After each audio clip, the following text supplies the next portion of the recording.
Walk into any grocery store in the United States. Go to the produce section. Look at the bananas. They are bright yellow, perfectly shaped, imported from thousands of miles away, and they cost less per pound than apples grown 2 states over. Why?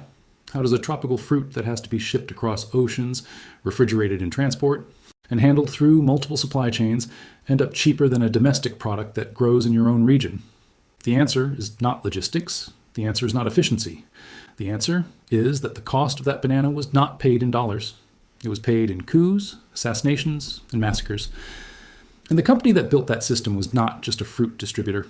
It was a colonial empire operating in the 20th century with its own private army, its own railroads, and the United States government as its enforcement division. They called it United Fruit Company. The people who lived under its rule called it something else. El Pulpo, the Octopus. And by the time it was done, it had controlled 12 countries, overthrown democratically elected governments, and turned the phrase Banana Republic from a writer's sarcastic joke into one of the darkest chapters of modern corporate history. By the end of this video, you will understand how a fruit company became more powerful than most nations, why the CIA overthrew a democracy to protect corporate profits, and how the same playbook is still being used today under different names. Let me take you back to the 1870s. A young American entrepreneur named Minor Cooper Keith is in Costa Rica. He is building a railroad. The Costa Rican government hired him to construct a line from the coast to the capital. It is brutal work. Thousands of laborers die from disease and accidents. The project is massively over budget, and Keith is running out of money. But Keith is not just a railroad man. He is a strategist, and he realizes something. If he is going to make this railroad profitable, he needs cargo to transport. So he starts planting bananas along the rail line. The fruit grows fast in the tropical climate. It is cheap to cultivate. And there is a growing market for it in the United States, where bananas are still an exotic luxury item.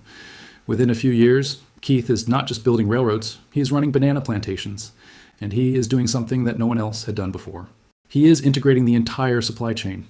He owns the land where the bananas grow. He owns the railroads that transport them. He owns the ships that carry them to U.S. ports. And eventually, he will own the telegraph lines and the port facilities in multiple countries. In 1899, Keith merges his operation with the Boston Fruit Company to form the United Fruit Company. And from that moment forward, United Fruit is not just a business. It is a state within a state, a shadow government that controls more territory, more infrastructure, and more economic power than the actual governments of Central America. Here is how the system worked. And pay close attention because this is the blueprint for modern corporate colonialism. United Fruit would approach a government in Central America, Honduras, Guatemala, Costa Rica, Colombia, and it would offer a deal. We will build you a railroad. We will modernize your ports. We will bring investment and jobs. All we need in exchange is land concessions and tax exemptions. The governments, desperate for infrastructure and development, would agree. United Fruit would receive hundreds of thousands of acres of the most fertile land in the country, often for free or at absurdly low prices. The company would also receive exemptions from import duties, export taxes, and property taxes. Essentially, it operated as a tax-free sovereign entity within a foreign nation. But here is the trap. The railroads United Fruit built did not connect cities to cities. They connected banana plantations to ports. The infrastructure served the company, not the country. And because United Fruit owned the railroads, it controlled all transportation. If a local farmer wanted to ship their own goods, they had to use United Fruit's trains and pay United Fruit's rates. The same applied to telegraphs. United Fruit owned the communication lines. If a government wanted to send a message to the outside world, it went through United Fruit's infrastructure. The company could monitor communications. It could delay messages. It could cut off entire regions from contact with the rest of the world. This is vertical integration weaponized. John D. Rockefeller used the same strategy with Standard Oil. He did not just own oil wells. He owned the refineries, the pipelines, the railroads, and the distribution networks. Anyone who wanted to compete had to go through him. He controlled every layer of the supply chain. United Fruit did the same thing. But instead of oil, it was bananas. And instead of operating in one country, it operated across an entire continent. By the 1920s, United Fruit controlled more than 3.5 million acres of land across Central America. It employed over 100,000 workers. It owned 1,100 miles of railroad. And it operated a private navy of cargo ships that was larger than most national fleets. But control of infrastructure was not enough. Because if a government decided to challenge the company, if a president decided to raise taxes or reclaim land, the entire system was threatened. So United Fruit made sure that the people in charge were friendly to its interests. And when they were not, the company removed them. This brings us to Guatemala, 1951. Jacobo Árbenz is elected president in a democratic election. He is a reformer. He wants to modernize Guatemala. He wants to build schools, roads, and hospitals. And he wants to address the fact that 2% of the population owns 70% of the arable land. Most of that land is held by United Fruit, and most of it is not even being used. The company is sitting on vast tracts of idle farmland to prevent competitors from acquiring it. Árbenz proposes a land reform program. The government will expropriate unused land and compensate the owners at the value they declared for tax purposes. This is important. United Fruit had been undervaluing its land on tax filings to avoid paying taxes. Now, the government is saying, fine, we will buy it from you at the price you said it was worth. United Fruit is furious. It declares the compensation inadequate. It demands a price far higher than what it had been reporting to tax authorities. And when the Guatemalan government refuses, United Fruit does what any threatened monopoly does. It goes to the U.S. government for help. But this is where the story becomes something darker than a business dispute. Because United Fruit is not just politically connected. It is embedded in the U.S. government at the highest levels. The U.S. Secretary of State is John Foster Dulles. Before taking the position, Dulles was a lawyer at Sullivan and Cromwell, a firm that represented United Fruit. His brother, Alan Dulles, is the director of the CIA. Alan Dulles had also worked for Sullivan and Cromwell and had personal financial ties to United Fruit. The U.S. ambassador to the United Nations is Henry Cabot Lodge, Jr. His family owns stock in United Fruit. The Assistant Secretary of State for Inter-American Affairs is John Moores Cabot. His family owns plantations in Guatemala managed by United Fruit. The government of the United States and the board of United Fruit Company are the same people. So when United Fruit asks for help, the response is immediate. Árbenz is declared a communist. The CIA launches a propaganda campaign orchestrated by Edward Bernays, the father of modern public relations.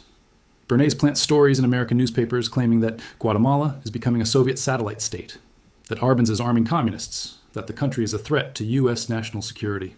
None of it is true. Árbenz is a democratically elected moderate reformer. But the narrative is set, and in 1954, the CIA launches Operation PBSUCCESS, a covert operation to overthrow the Guatemalan government. The CIA trains and arms a rebel force led by Carlos Castillo Armas. It stages fake radio broadcasts to create the illusion of a massive uprising. It bombs Guatemala City, and within weeks, Árbenz is forced to resign. Castillo Armas takes power. One of his first acts as dictator is to reverse the land reform and return United Fruit's property. A democratically elected government was overthrown, not because it was communist, not because it threatened U.S. security, but because it threatened corporate profits. And the CIA, an agency funded by taxpayers, was used as a private military contractor for a fruit company. This was not the first time United Fruit used violence to protect its interests, and it was not the last. In 1928, in Colombia, thousands of United Fruit workers went on strike. They demanded better wages. They demanded an 8-hour workday. They demanded basic labor protections. The company refused. The workers did not back down. So the Colombian military, under pressure from United Fruit and the U.S. government, opened fire on a crowd of striking workers and their families. The exact death toll is unknown. Estimates range from dozens to over 1,000. The Colombian government covered it up. United Fruit denied responsibility, and the massacre was buried in history until Gabriel Garcia Marquez immortalized it in his novel 100 Years of Solitude. The company did not just exploit workers, it enslaved them through debt. Workers were paid in scrip, company-issued currency that could only be spent at company-owned stores. The prices at those stores were inflated. Workers could never earn enough to pay off their debts. They were trapped. This is the same system the British East India Company used in colonial India. The same system mining companies used in Appalachia. Debt bondage disguised as employment. United Fruit operated for decades with impunity. It bribed officials. It funded paramilitaries. It manipulated elections. It owned newspapers that published propaganda. It controlled entire economies. And when governments resisted, it called in the Marines. Literally, U.S. military interventions in Central America during the early 20th century were so frequent that the region became known as America's backyard. And most of those interventions were protecting corporate interests. The term Banana Republic was coined in 1904 by the writer O. Henry. It was meant as satire, a fictional country where a fruit company is more powerful than the government. But it was not fiction, it was documentation. United Fruit eventually rebranded. In 1984, it became Chiquita Brands International. The name changed, the practices did not. In 2007, Chiquita admitted to paying over $1.7 million to right-wing paramilitary groups in Colombia, groups designated as terrorist organizations by the U.S. government. Chiquita was fined. No one went to jail. So what is the lesson here? Is this just history? A relic of a more brutal era? No, the playbook is still being used. The resources have changed. Instead of bananas, it is lithium for electric car batteries. It is cobalt for smartphones. It is rare earth minerals for technology. And the enforcers have changed. Instead of the CIA staging coups, it is the International Monetary Fund imposing structural adjustment programs that force countries to privatize resources and open markets to foreign corporations. The World Bank loans money to developing nations with conditions that benefit multinational corporations. When countries cannot repay, they are forced to sell state assets, mines, ports, oil fields. This is the same debt trap United Fruit used a century ago, just with cleaner branding. And the revolving door between government and corporate boardrooms is still spinning. Defense contractors employ former generals. Pharmaceutical companies employ former FDA officials. Tech companies employ former regulators. The structure has not changed. It has just become more polished. So the next time someone tells you that the free market operates independently of government, remember Guatemala. Remember that sometimes the invisible hand of the market is holding a gun, and that gun is pointed at anyone who threatens profits. The octopus is still alive. It just has different tentacles now. Here is what I want you to do. Go to the comments right now. Do you think modern corporations still manipulate governments the way United Fruit did? Or do you think that era is over and markets are truly free now? Write one word, octopus, or past. Let me know what you believe. And if this video showed you something you did not know, share it with someone who thinks that corporate power and government power are separate things.